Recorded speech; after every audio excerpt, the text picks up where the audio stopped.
Yo, what's up mga idol? Dalian mo na. Andun na? Oo. Alright mga idol na, so update pala tayo sa reflectorized vest. So susuot natin ngayon dahil may biyahe tayo. Pupuntahan natin dun sa may San Jose dahil kukuha tayo ng paninda. So ito yung update natin sa reflectorized vest mga idol na. So kahapon pala nag-vlog tayo about sa mandatory.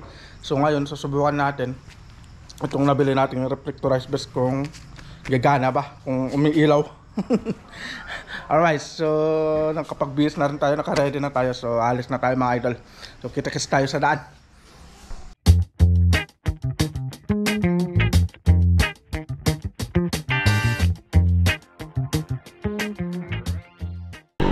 Alright mga idol, no? So nakalis na tayo. So dito lang pala tayo pupunta sa may San Jose dahil kukunin natin yung order natin na order pala ni Mrs. na frozen food. Ngayon lang kasi dumating ang gabi. So nandun na raw yung pinagkuhanan niya. Alright, so susuot pala natin yung reflectorized vest mga idol, no? Alright,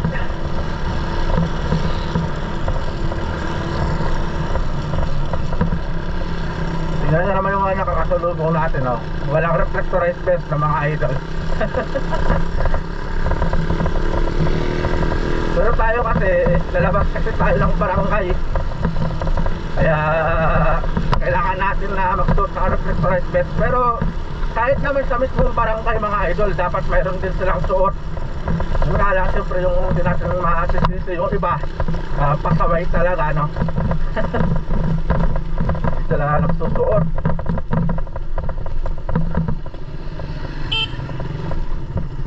Alright,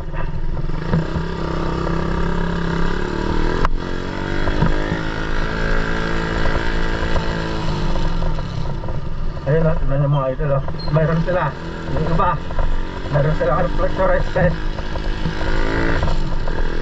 So ang oras pala natin ay 7 o'clock in the evening. Alright, so ingat, hindi tayo masyadong mamabilis dahil maraming tumatawid ng aso, baka hindi natin mapansin. Dapat kasi pati yung mga aso, no, naka-reflectorized vest din. Pambira. Kasi yung mga kambing, mga aso, pati pusa na rin mga idol, damay na rin natin yan. Alright,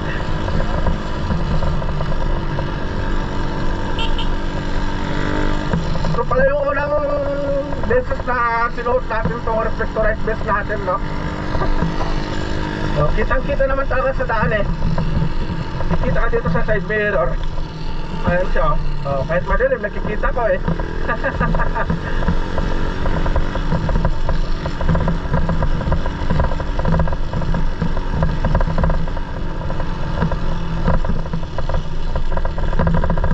So meron din to, nakalagay din yung reflectorized vest sticker dito sa tricycle niya, pero wala siyang suot.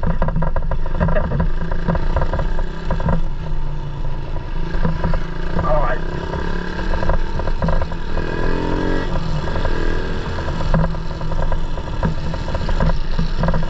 oh no, equivalent yung gasolina ko. Sana hindi tayo maubusan mga idol. Oh no, pero kaya pa naman siguro yung balikan.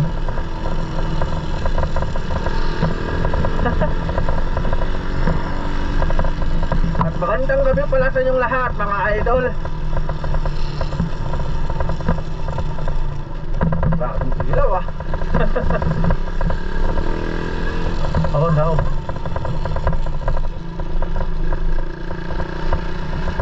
yun, nandito pa si kuya, mayroon kahit na makamasada.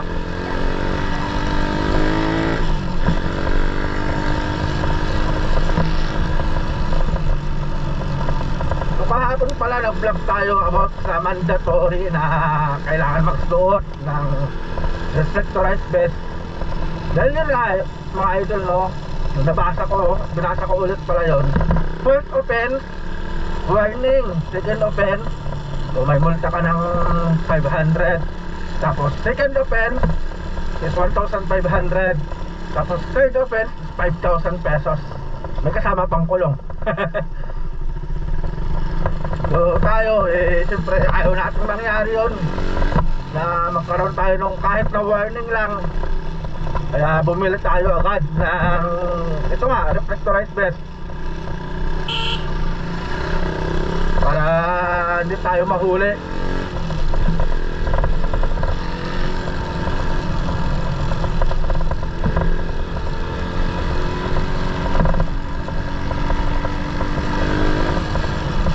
Napakasarap palang mag-rest pag ganitong gabi mga idol, no? Hindi siya mainit. Oh no. Masama yung binabalak ng aso na yun, ah.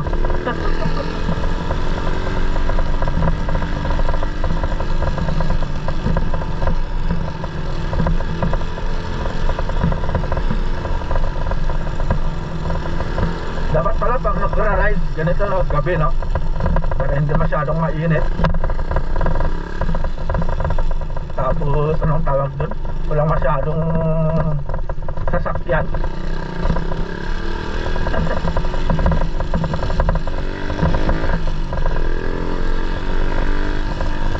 Yan mga idol, no, paalala ulit sa mga papasok ng Pangasinan, kailangan dapat meron tayong reflectorized vest.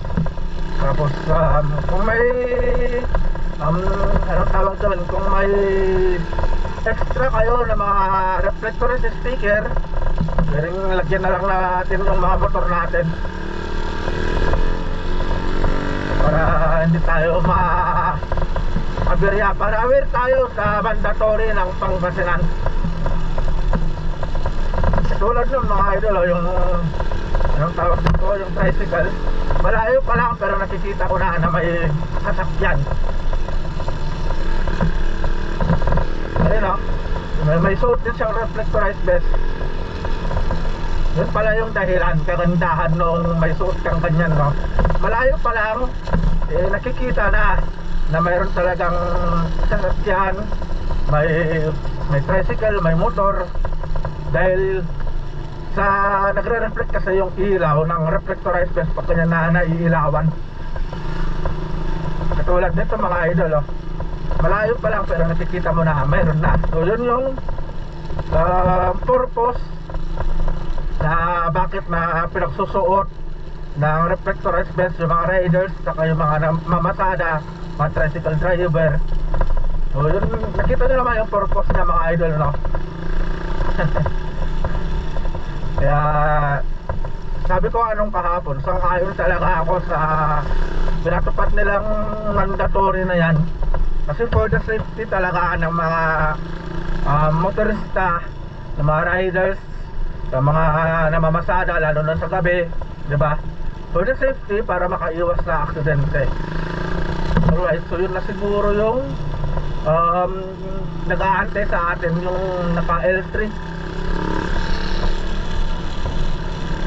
Alright, so nandito na tayo sa Barangay San Jose mga idol.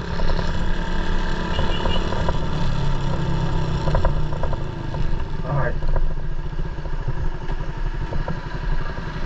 dito na siguro idol na. So update tayo mamaya mga idol.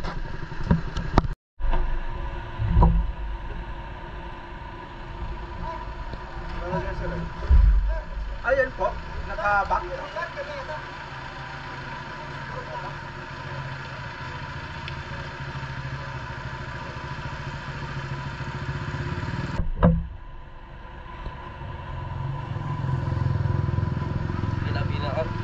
Dami nang deliver. Ito may unang dito. Ay, Ito na lang.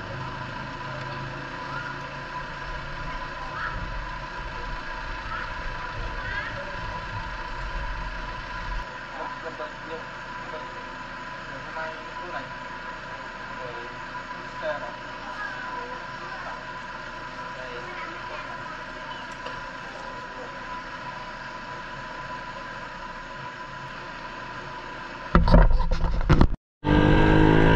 Alright mga idol, so nakuha na natin yung order.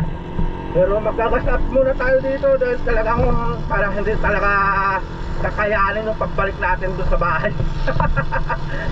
Baka maubusan tayo sa daan, eh gabi pa naman.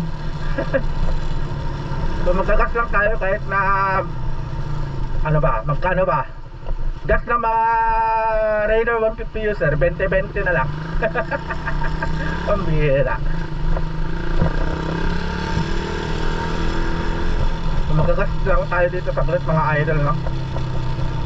Para hindi tayo mabitin ng gas sa daan. Mahirap na eh. Alright. So update tayo mamaya mga idol, no?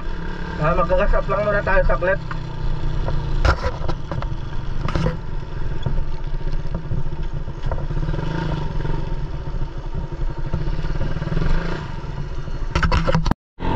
Alright mga idol, so nakapag-gas na tayo.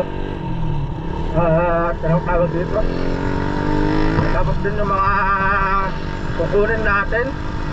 So yun yung mga kinuha natin, mga frozen para sa tindahan.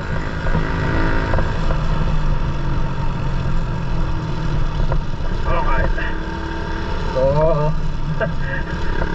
napakaganda pala na magsuot ng ganito mga idol, na reflectorized vest. Parang kang kumikilang sa gabi eh.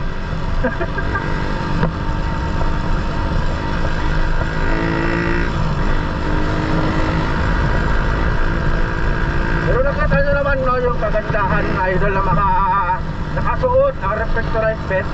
Malayo pa lang is makikita mo na talaga na may sasakyan. Tapos talagang napakaganda kasi malayo pa lang eh, kailangan mo ng mag-minor dahil may nakikita ka may nakikita kang mga sasakyan. So napakaganda kasi nakakaiwas ka talaga sa aksidente. So ang ganda ng purpose na ginawa nilang mandatory na to,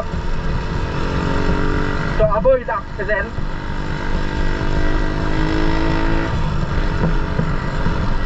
Wow. Alright.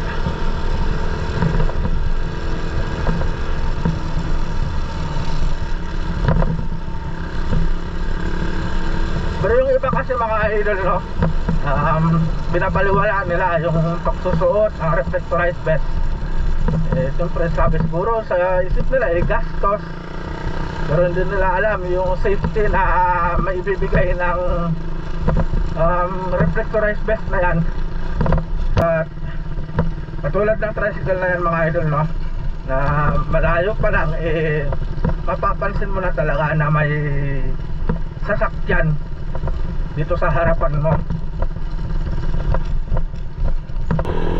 Alright mga idol, no, so nandito na tayo sa may Marimbay. Nakita nyo naman mga idol, no, yung kagandahan na may suot kang reflectorized vest. Tapos may nakadikit na mga reflectorized sticker sa mga motor. Eh talaga naman na napakaganda.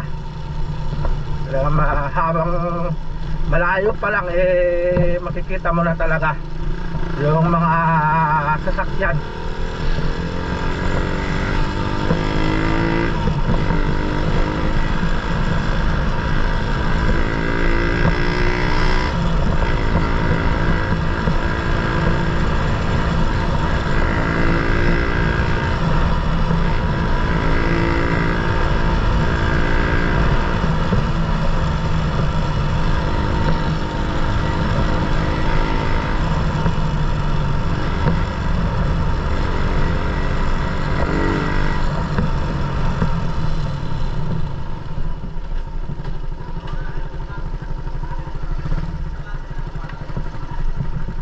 Alright mga idol, no? So dito na matatapos tong vlog natin.